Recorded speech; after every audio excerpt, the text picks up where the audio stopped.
There's so many different ways to do this, but I'm going to tell you about one of the ways that really worked for me.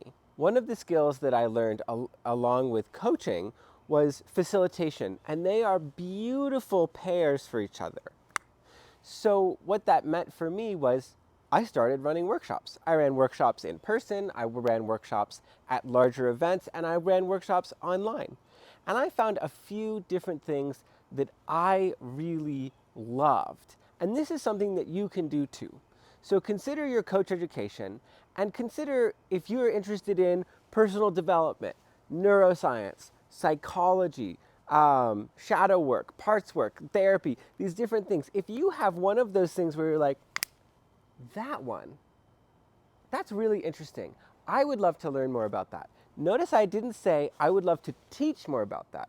I would love to learn more about that. If that's the case, then I invite you to take whatever that thing is, whether for me it's been shadow work, parts work, mindset, it's been facilitation, it's been so many things, to be honest, over the last 11, 12 years. But those are just a few. And you can practice creating an event, a facilitated event, where you give people not only an experience of you leading and speaking, but also an experience of them digging their teeth into some kind of journaling exercise, partner exercise, maybe even like a solo movement thing, depending on what you're into, that gives them an experience in their bodies that they value. And I want you to do this, and you're going to be bad at first, probably. But then you do it again, and you iterate. And I usually start small, and usually at first you don't get that many people anyways. Start small, do it imperfectly. Then do it again. Review, get feedback. I often send out a survey. What did you like? What did you not like? I'd invite friends. What worked? What was confusing? And then I make it better. And then you do that again and again and again until you have a really dialed in workshop that people love, that they tell you that they love. And you do that consistently. That is a way for you to establish yourself as an audience. And as you continue to get into it, you're going to start to listen to books about it. Read books, listen to podcasts, read articles, and then you start to build your knowledge. And as you do that, you can start to have more things to say about it. Now that means if you're into social media posts, that might mean videos, like I like to make videos. It might mean that you talk more and more dynamically about your workshop and you just continue to promote that or run ads. Again, there's so many different ways to do it. But my suggestion is that you get really into one thing. And for me, what that always turned into is I had one workshop and I got really into it. I was like, oh, you know what? I should really talk about this. I'm going to do a talk. And then there's like this whole experiential thing. I can do a workshop. So now I have a talk and a workshop. And you continue to deepen into it. And what happens is that an audience starts to follow you because they're interested in what you're interested in. And you don't have to stay with only that one topic.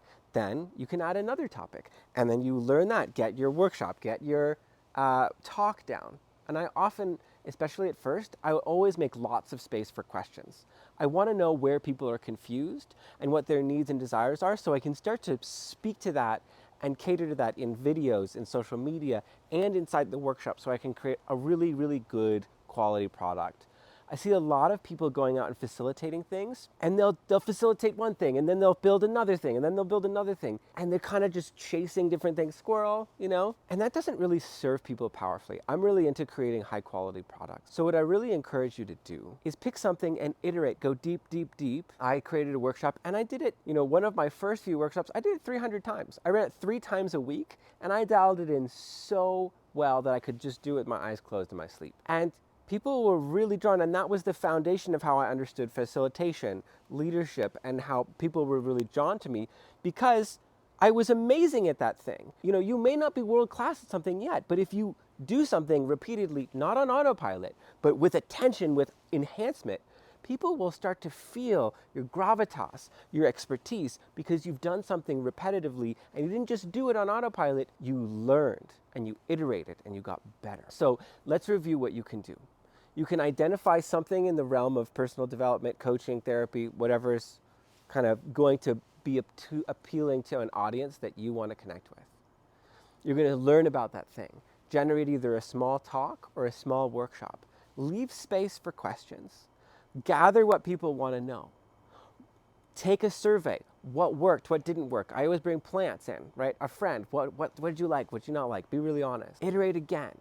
Learn more, expand, talk more, create a workshop, and start to speak about that topic. And then, once you feel really solid and knowledgeable, do the next one. The other piece that I kicked myself so hard because I didn't include this because I was still like scared and didn't want to bother people was when you run these workshops, at the end, tell people, hey, I'm a coach. I work with people one-on-one, or if you run groups. If this was valuable to you, you can sign up for a discovery call. The first time I ever did this was a couple of years into leading things. I got a client, one of my favorite clients of all time. So never be afraid to clearly, it can be succinctly, name what you do and invite people to have a conversation with you about it.